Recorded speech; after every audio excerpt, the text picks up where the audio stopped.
Hello viewers, let's learn how can we print a part of a huge table or smaller table amongst other tables in Excel sheet. This type of huge table is maintained in financing and it contains multiple payments like different contractor or income tax. Or other time we need to print an address on an envelope. Now on screen please.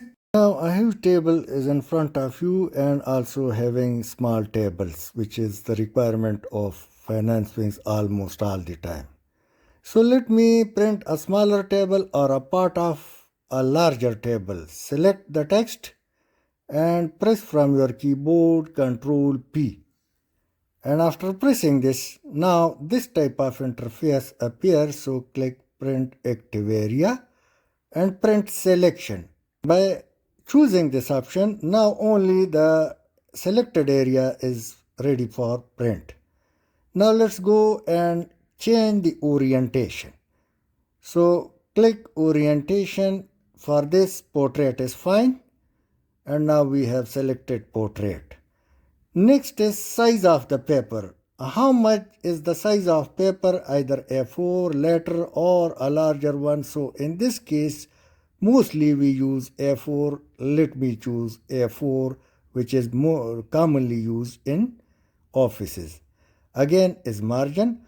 This is for how much covered area you would like to assign to your text. Next, let's go to page setup and click margin. Now click horizontally, tick mark, click OK, and now it would be at the top of the center of the page. Once again, click page setup, and now this time go once again to margin. And let's go change the top area or increase the space at the top. It's done.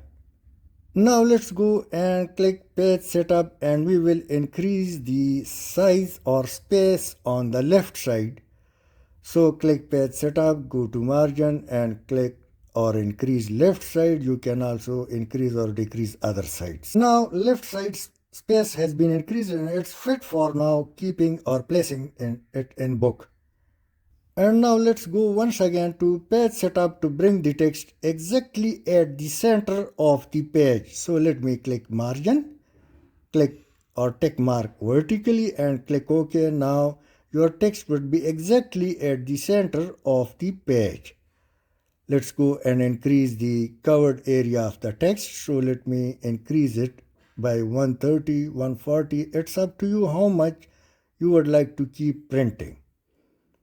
Now let's go and click the red color to print the address on an envelope. So let me click the cell. Press from your keyboard Ctrl P and go for the first option. Click print selection. Now only text of address is available. Next is orientation. Landscape is better. Once again go to change the size of the paper. So let me select statement, but you can also select more paper size available. So choose the size or assign the size of an envelope to the printer. Let's go for selecting margin. Mostly people use normal, but I always select normal. Now let's go and click page setup. And in page setup, let's go increase or decrease the area of the text. So let me increase it so the address may be read easily. Once again, click margin, select vertically and click OK. Now your envelope will have exactly at the center. Now your envelope would have address exactly at the center. And now the last two things, you can increase, decrease the number of copies from here. So 1, 2, 3, it's up to you how much copies you required. And after selecting this, click print and your print would be ready. I hope you would have liked. Thanks for watching. Please share and subscribe.